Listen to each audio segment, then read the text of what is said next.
Hello students, कैसे हो आप। बिजनेस लॉ की क्लास में आपका बहुत बहुत स्वागत है। स्टूडेंट्स, आप लोगों की कोर्स में जो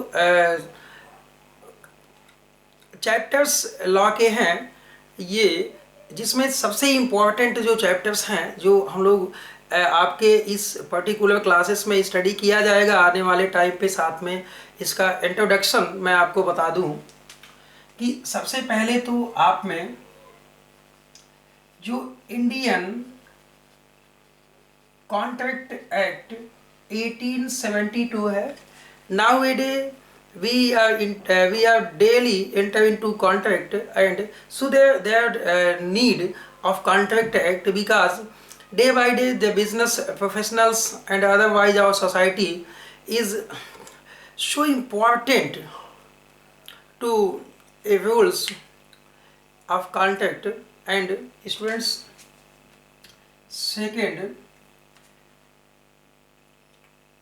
cell of goods act 1930। Students, मैं बता दूं कि सेल ऑफ गुड एक्ट 1930 आने से पहले, एग्जिस्टेंस में आने से पहले, यह कहीं न कहीं से इंडियन कॉन्ट्रैक्ट एक्ट का पार्ट था। कहीं न कहीं से नहीं, निश्चित ही ये इंडियन कॉन्ट्रैक्ट एक्ट का ही एक पार्ट था।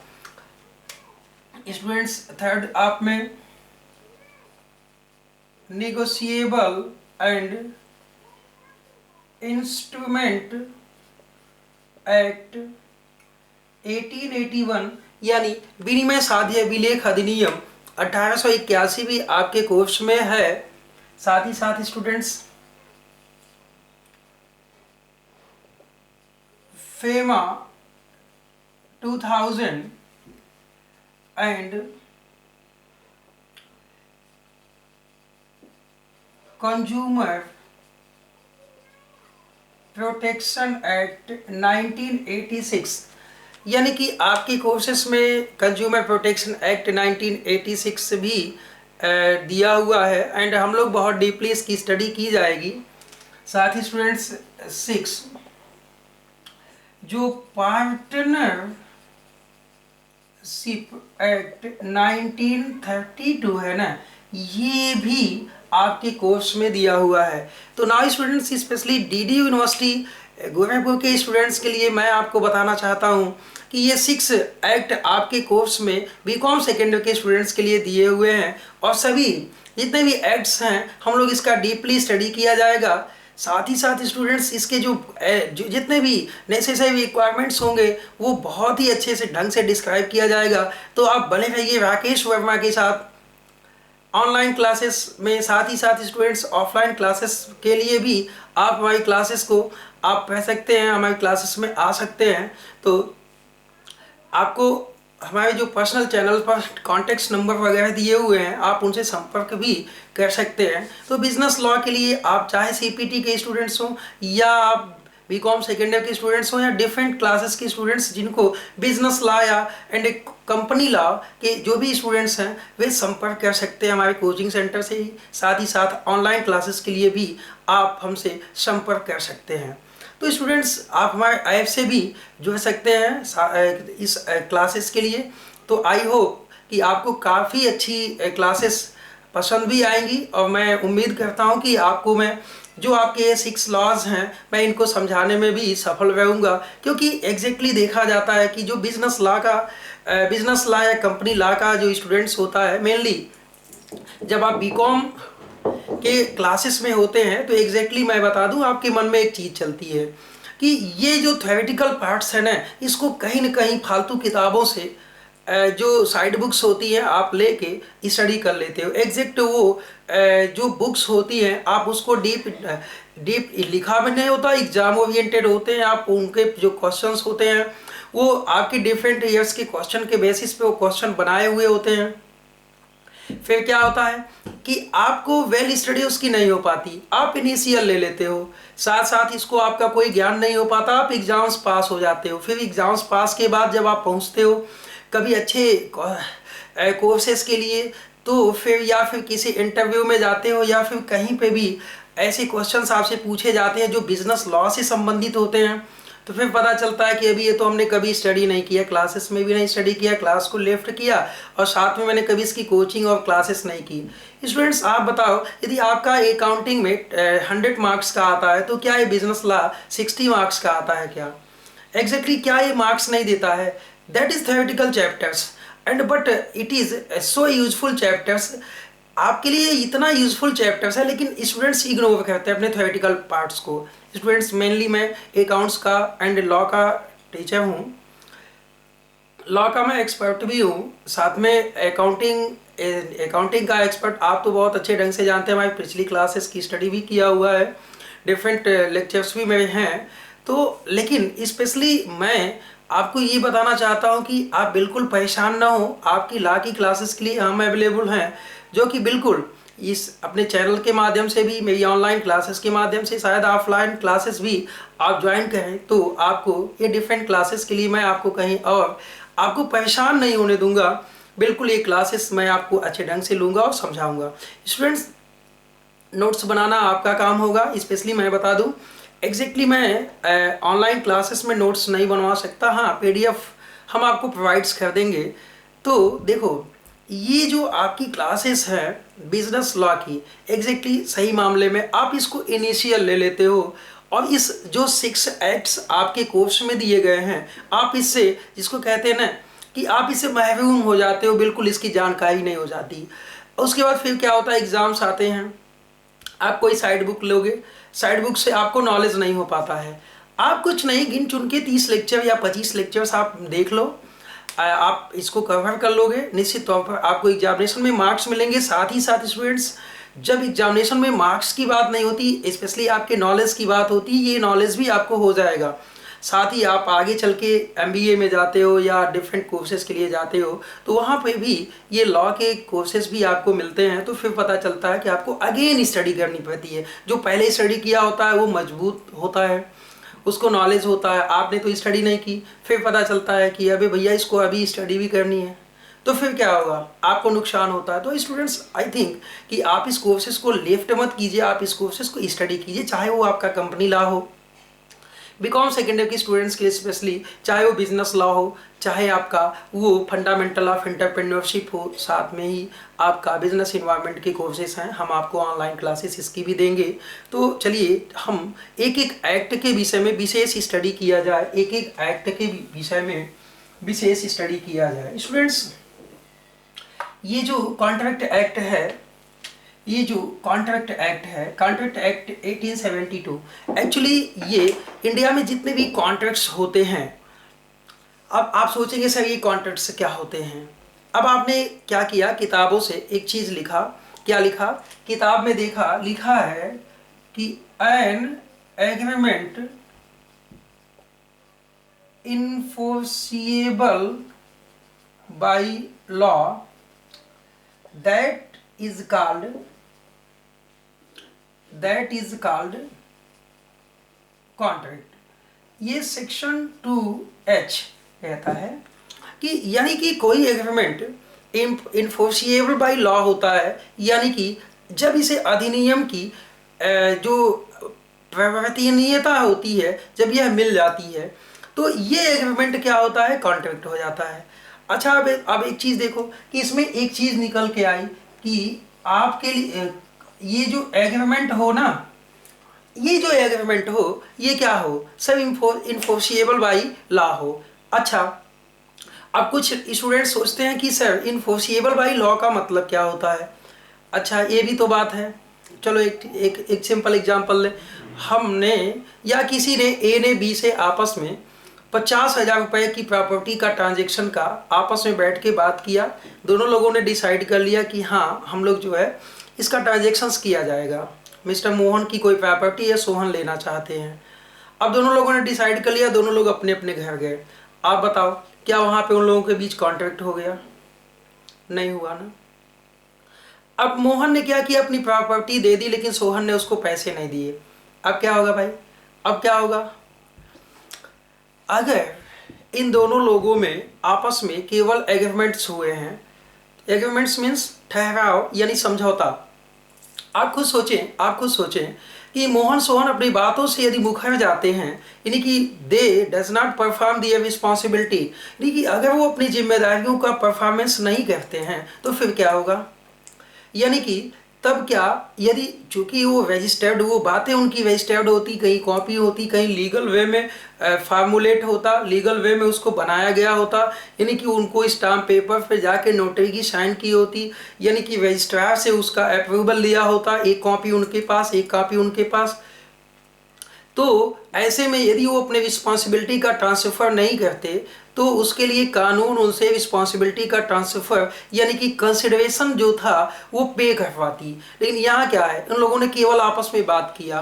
बात करने से बेटा स्टूडेंट्स ये ध्यान दीजिए, बात करने से कोई एग्रीमेंट कॉन्ट्रैक्ट नहीं हो जाता। यानी कि अभी आपने देखा कि एग्रीमेंट लिखा इन्फोर्सिएबल बाई लॉ, यानी कि आपको इस पे कानून की प्रवर्तनीयता हासिल होनी चाहिए, इन्फोर्सिएबल बाई लॉ होनी चाहिए।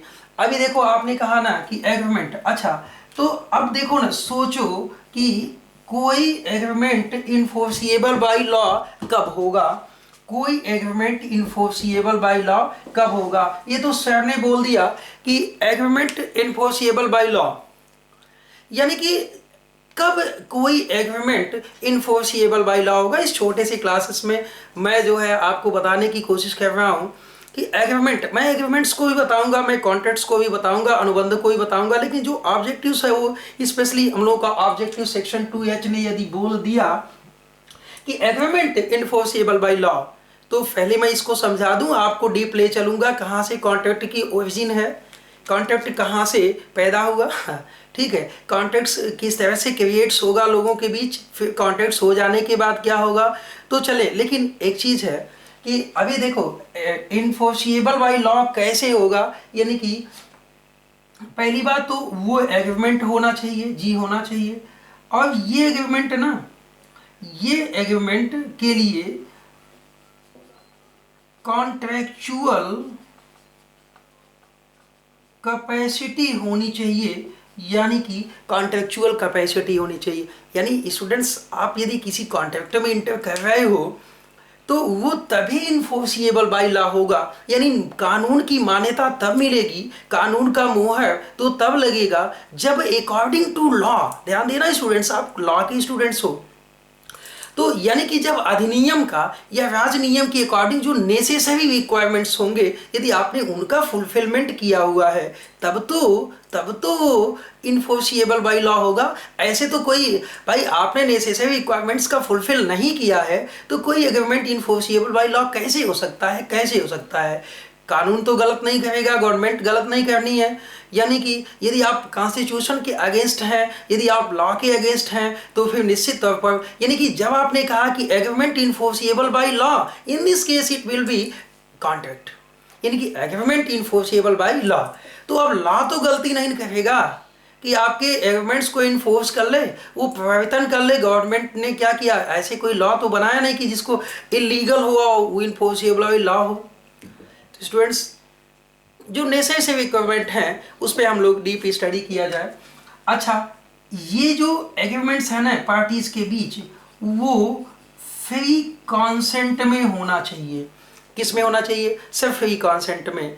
इट मीन स्टूडेंट्स कि जो पार्टीज है ना, जो कॉन्ट्रैक्ट के पार्टीज हैं, यानी एग्रीमेंट के जो पार्टीज हैं, उनमें जब आपस में जब संविदा हो रहा था, संविदा नहीं सॉरी, जब आपस में एग्रीमेंट हो रहे थे तो उनके बीच किसी ने ऐसे बिहेव या ऐसा कोई एक्टिविटीज अडॉप्ट नहीं किया कि अगले को कॉन्ट्रैक्ट में इंटर किया जबरदस्ती, या कोई भी एक्टिविटीज, हम लोग बाद में इसका डिस्कशन किया जाएगा एक्टिविटीज क्या है। लेकिन वहाँ पे फ्री कॉन्सेंट का होना बहुत आवश्यक है, फ्री कॉन्सेंट का होना बहुत आवश्यक है, यानी कि लीगल ऑब्जेक्ट्स भी होना चाहिए। अच्छा, ये जब आपने एग्रीमेंट किया तो आपका जो मुख्य उद्देश्य था वो कॉन्ट्रैक्ट में इंटर होने के लिए होना चाहिए, यानी कि इंटेंशन जो आपका हो वो टू इंटर इनटू कॉन्ट्रैक्ट होना चाहिए, intention to enter into contract होना चाहिए। माय डियर स्टूडेंट्स, अब क्या है भाई, अब क्या है, यानी कि ऑब्जेक्टिव्स आपका क्या होना चाहिए सर, लीगल होना चाहिए। क्योंकि यदि आप इलीगल ऑब्जेक्टिव्स के साथ किसी एग्रीमेंट में इंटर हुए हैं तो it is not possible that it may be enforceable by law. यदि आपने इलीगल कॉन्ट्रैक्ट्स के साथ, इलीगल एग्रीमेंट्स के साथ, इलीगल ऑब्जेक्टिव्स के साथ यदि आपने कॉन्ट्रैक्ट्स में इंटर करना चाहते हो तो it is not possible. Because आप खुद सोचो, यदि आप गांजा भांग किसी इलीगल कंसिडरेशन को लेके या किसी इलीगल ऑब्जेक्टिव्स को लेके, यानी मोहन को जान से मारना है और आपने क्या किया, दीपक से ये एग्रीमेंट्स किया, it is possible that enforceable by law in any court और रजिस्टर। क्या ये आप समझते हैं कि ये कहीं किसी या कहीं पे गवर्नमेंट के लॉ के अकॉर्डिंग रजिस्टर्ड हो पाएगा कि आपने दीपक को जान से मारने के लिए सोहन से इसका एग्रीमेंट किया है? यानी सोहन आपसे जाके दीपक को जान से मारने के लिए एग्रीमेंट कर सकता है क्या? आप एग्रीमेंट कर लो, लेकिन क्या enforceable by law in court हो सकता है क्या? किसी रजिस्ट्रार के सामने रजिस्टर्ड हो सकता है क्या? It is not possible students, it is not possible. अब देखें फिर क्या होता है, यानी कि आप किसी लॉफुल कंसिडरेशन के लिए एग्रीमेंट कर रहे हैं, यानी कि आपका एग्रीमेंट जो है ना वो लॉफुल कंसिडरेशन के लिए होना चाहिए। सभी लॉफुल कंसिडरेशन क्या होता है? लॉफुल कंसिडर यानी इन view of law any consideration is allow, that is called lawful consideration. Lawful का मतलब कि गवर्नमेंट या कॉन्स्टिट्यूशन या जो भी देश में प्रचलित नियम, अधिनियम, राज नियम है उसके अगेंस्ट वो कंसिडरेशन नहीं होना चाहिए। मैंने आपको क्लास दी, मैंने आपको शिक्षा दी, आपने मुझे गांजा भेज दिया। अब बताओ क्या है, आपका जो गांजा है ना, जो भांग है ना, जो हीरोइन है ना, अभी देखो ये मुंबई वाले केसेस में आप लोगों ने सुना होगा, मैं नाम नहीं लेना चाहता हूँ, वहाँ पे देखा होगा कि तमाम ऐसे जो ड्रग्स सप्लायर थे, तो फिर क्या है कि उनका कंसिडरेशन क्या है, ड्रग्स है, तो क्या वो कभी किसी स्टैम्प पेपर पर रजिस्ट्रार के यहाँ लिखा जा सकता है क्या? It is not possible. So students, with lawful consideration you can enter into contract. चलो देखो अब क्या है, अब क्या है, पॉसिबल एक्ट, यानी कि ये जो एग्रीमेंट है ना वो किसी पॉसिबल एक्ट के लिए यदि किया गया हो तभी वो कॉन्ट्रैक्ट हो सकता है, तभी वो कॉन्ट्रैक्ट हो सकता है। अच्छा, आप भी सोचोगे सर ये तो मैंने पहले सोचा ही नहीं। यानी कि पॉसिबल एक्ट, यदि कोई कहे कि आप हिमालय को गोद में उठा के फेंक दोगे, हमसे एग्रीमेंट कर लो, आप एग्रीमेंट कर लो ना, लेकिन क्या ये पॉसिबल है कि आप ऐसा कर सकते हो?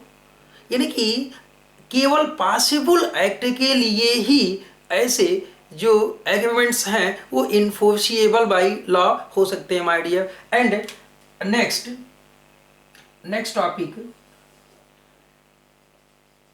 Agreement not declared as void। अब ये आप नहीं समझोगे, मैं समझाता हूं। यदि कोई ऐसा एग्रीमेंट्स जो गवर्नमेंट, राज नियम, अधिनियम, कॉन्स्टिट्यूशन, संविधान से पहले से ये कहा गया है कि ये एग्रीमेंट एक्सेप्रेसली डिक्लेयर्ड एज वाइड है, इंडियन कॉन्ट्रैक्ट एक्ट कहता है, कुछ नाम्स दिए गए हैं, कुछ नेम्स दिए गए स्टूडेंट्स, मैं उन नेम को अच्छे ढंग से आपको बताऊंगा।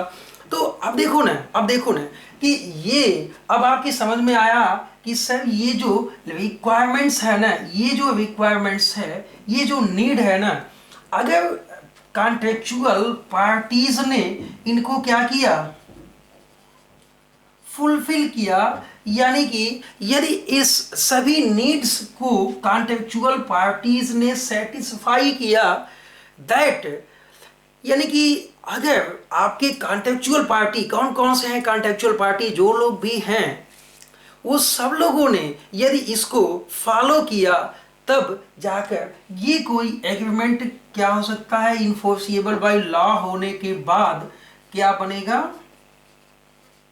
कॉन्ट्रैक्ट बनेगा। अच्छा, अब आप कहोगे सर ये एग्रीमेंट का इसका मतलब है कि कोई लीगल वैल्यू नहीं है। तो जस्ट स्टूडेंट्स आपको बता दूं कि कॉन्टेक्स्ट की क्या है, लीगल वैल्यू है, यानी कि ये लीगल एग्जिस्टेंस में आ जाता है। लेकिन जो एग्रीमेंट्स है ना, ये इसकी कोई लीगल वैल्यू नहीं होती है, कोई लीगल वैल्यू नहीं होती है। ऐसे तमाम ऐसे एग्रीमेंट्स होते हैं कि जो एग्रीमेंट सही रह जाते हैं, कभी कॉन्ट्रैक्ट्स नहीं होते।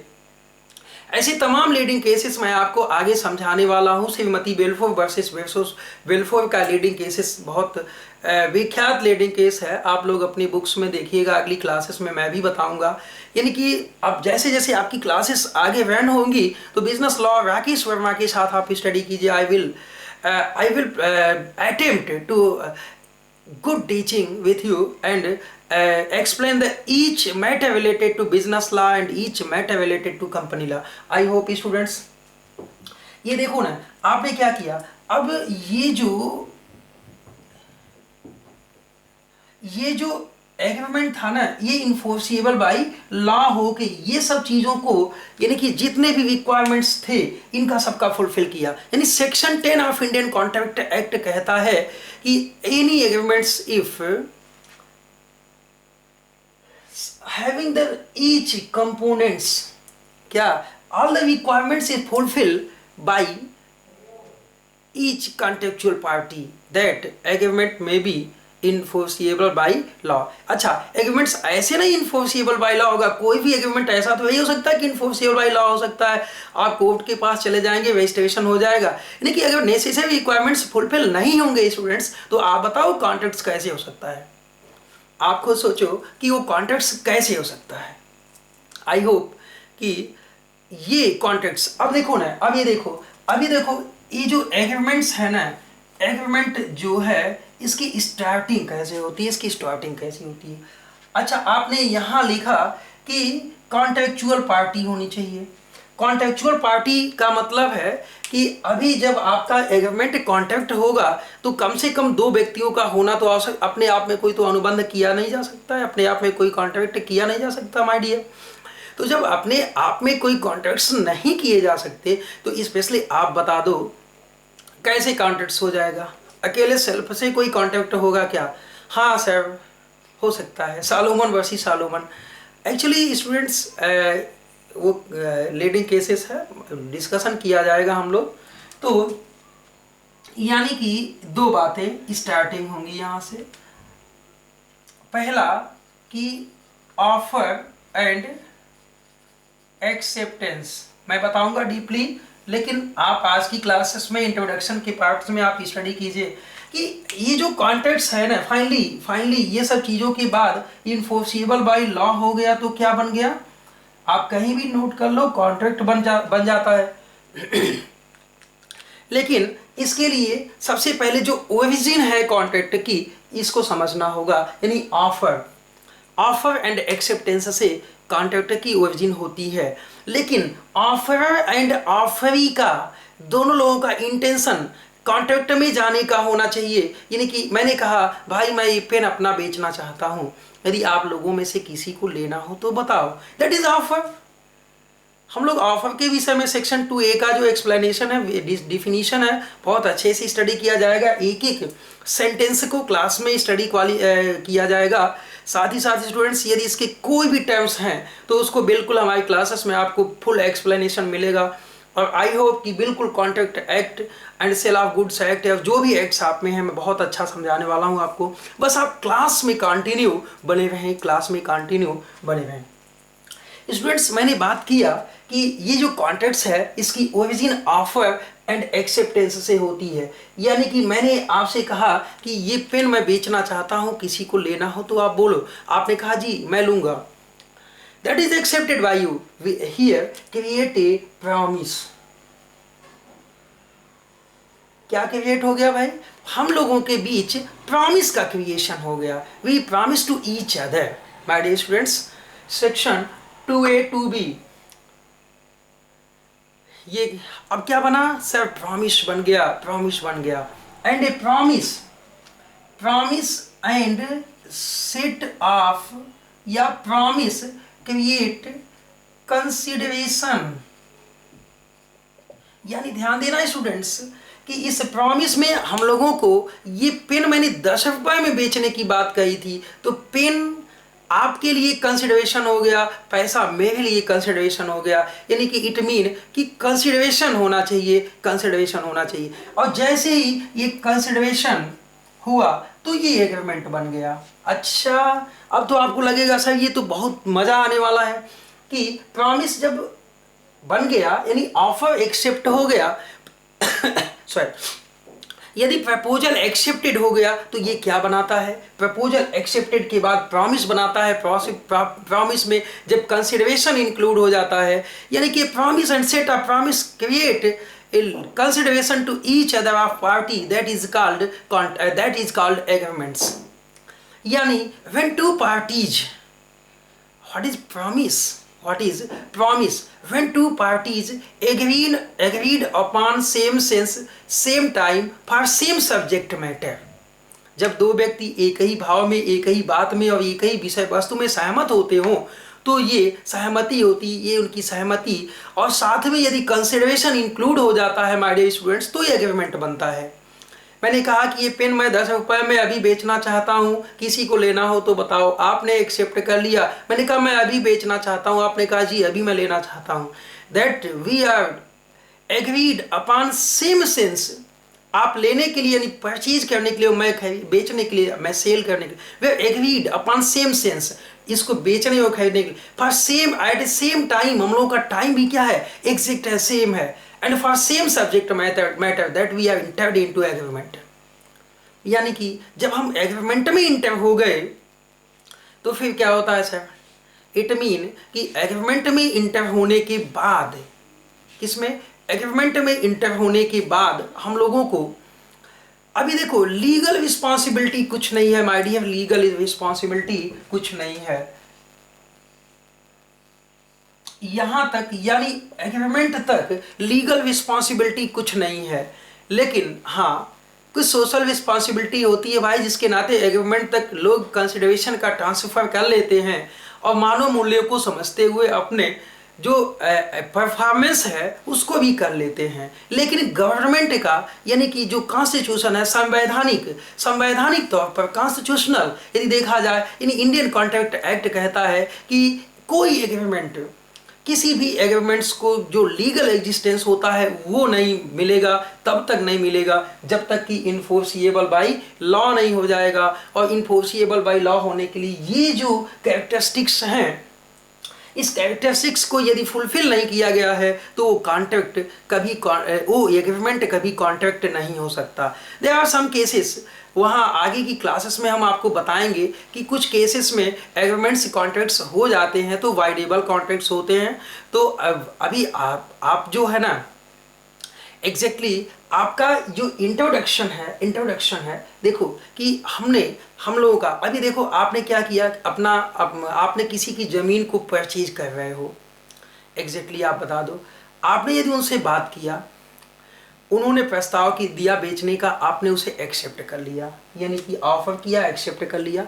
10 लाख की डीलिंग थी आपकी, आपने क्या किया, प्रॉमिस किया और फिर उस कंसिडरेशन को 10 लाख में ट्रांसफ़र कर लिया। उन्होंने क्या किया, अपनी ज़मीन आपको दे दी, बट रजिस्ट्रेशन नहीं किया माय डियर, रजिस्ट्रेशन नहीं हुआ। यानी कि जब तक ये रजिस्टर्ड नहीं होगा फिर क्या होगा, वो ज़मीन आपकी है क्या, ओनरशिप का ट्रांसफ़र हुआ है क्या, आपके उनके बीच क्या कॉन्ट्रैक्ट हुआ है क्या, नहीं।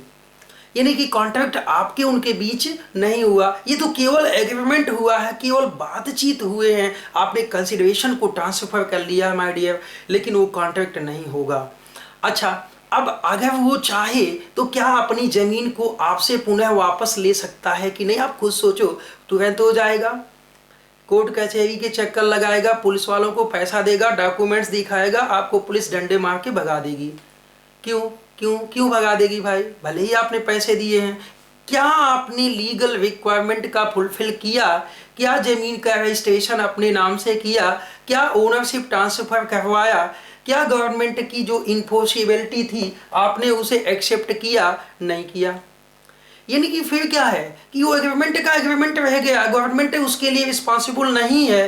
कॉन्स्टिट्यूशन कहता है कि जो लीगल वे में होंगे उसी के लिए गवर्नमेंट भी रिस्पॉन्सिबल है, उसी के लिए लॉ भी रिस्पॉन्सिबल है। यानी कि देश में जो प्रचलित अधिनियम राज नियम हैं वो केवल कॉन्स्टिट्यूशन के अकॉर्डिंग चलेंगे, और जो कॉन्स्टिट्यूशन और राज नियम कहेगा उसी के अकॉर्डिंग हम लोगों को भी चलना होगा।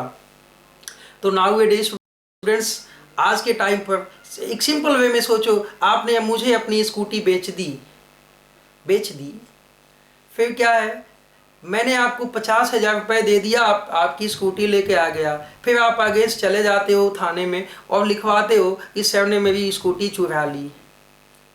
अब तो मैंने आपको पैसे दे दिया है, लेकिन फिर क्या करोगे, आप कोर्ट चले जाओगे, आप कानून के पास चले जाओगे, फिर क्या होगा। अब माय डियर फिर क्या होने वाला है, अब मैं जेल जाऊंगा आपके साथ, आप बच जाओगे, आपने मेरे पर मुकदमा किया, अब मुझे चोरी का जो वो होगा क्लेम होगा वो भी मैं दूंगा, जेल भी काटूंगा, पैसे भी जमा करूंगा।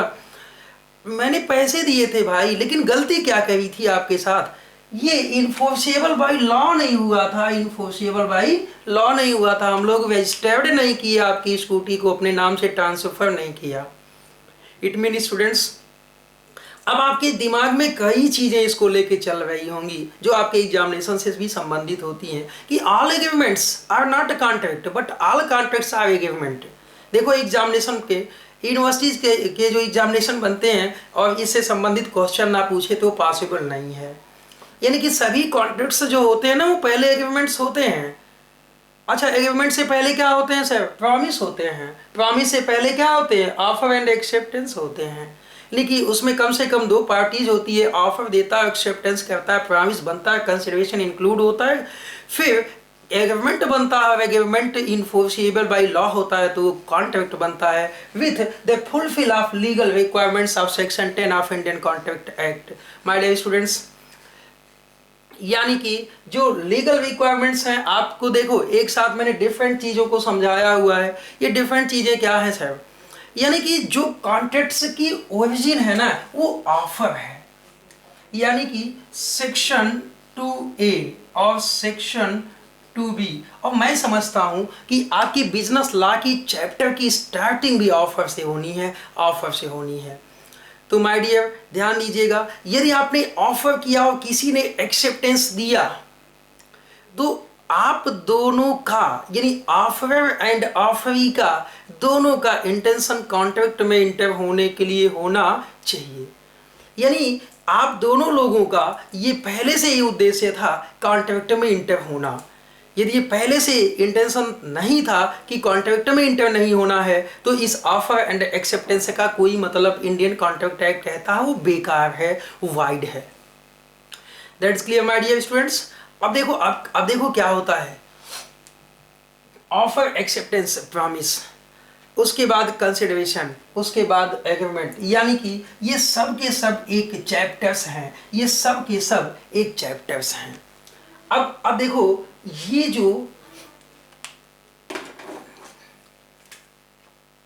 ये जितने भी कांड हुए हैं ना, ये सब के सब किसी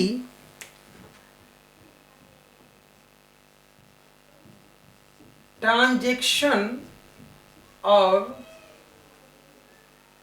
परफॉर्मेंस के लिए हुए हैं। किस बात के लिए हुए भाई, आप कॉन्ट्रैक्ट में क्यों इंटर हुए हो, सब बिजनेस ट्रांजैक्शंस के लिए।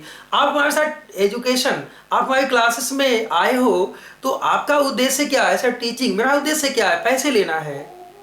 मेरा उद्देश्य क्या है, पैसे लेना है। तो आप बता दो कि अगर हम दोनों लोग आपस में जो अपनी रिस्पॉन्सिबिलिटी है उसको परफॉर्म नहीं करते हैं तो फिर क्या होगा। मैंने आपसे पैसे लिए, आपको प्रॉमिस किया है कि बिजनेस लॉ की कंप्लीट क्लासेस मैं दूंगा, तो इसका मतलब है कि आपने मेरी क्लासेस के स्लिप लिए हुए हैं, मुझे फी पेमेंट किए हुए हैं। बीच में मैं क्लासेस रोक देता हूं, मैं कहता हूं क्लास नहीं लूंगा, तो आप क्या करोगे, क्या करना है सर, कोर्ट जाएंगे, आपके खिलाफ मुकदमा लिखवाएंगे, क्यों मानहानि का साथ में दावा भी करेंगे कि आपने प्रॉमिस किया था, ये स्लिप आपके कोचिंग की है और आपने ये बात कही थी लेकिन बीच में आपने क्लास को रोक दिया, इसके लिए मुझे नुकसान हुआ है, इसका मुझे जो है कंसिडरेशन के साथ साथ जो मेरा नुकसान है उसकी भी भरपाई होनी चाहिए। कोर्ट क्या कहेगा भाई, हमारे खिलाफ मुकदमा लिखेगा। अब मुकदमा निश्चित आप ही जीतेंगे क्योंकि स्लिप आपके पास है और मैंने क्लास नहीं की। फिर क्या, इसका मतलब क्या हुआ, when we entered into contract that it is necessary perform our obligations, यानी कि जो हम लोगों के ऑब्लिगेशंस है ना उसको परफॉर्म करना होगा। ये होता है कॉन्ट्रैक्ट कि यदि कॉन्ट्रैक्ट्स क्या है कि जो लीगल ऑब्लिगेशंस होते हैं वो क्रिएट्स हो जाते हैं, यानी कि contracts creates legal obligation of contractual party, but agreement does not create legal responsibility to contractual party. Students, बहुत से लीडिंग केसेस आने वाले हैं, बहुत से एग्जांपल्स आने वाले हैं जो हम आपको बताएंगे। तो आप बने रहिए हमारी ऑनलाइन क्लासेस में और साथ ही साथ ऑफलाइन क्लासेस में। आपको बिल्कुल उम्मीद के साथ मैं एक दावा करता हूं कि आपको बिजनेस लॉ मैं अच्छे से समझाऊंगा और एक एक चीज़ें हमारी क्लासेस में आपको याद हो जाएंगी। आपको अलग से कॉपी, अलग से फिर से किताब देखने की आवश्यकता नहीं होगी। तो आज की क्लास के लिए बहुत बहुत धन्यवाद आपको।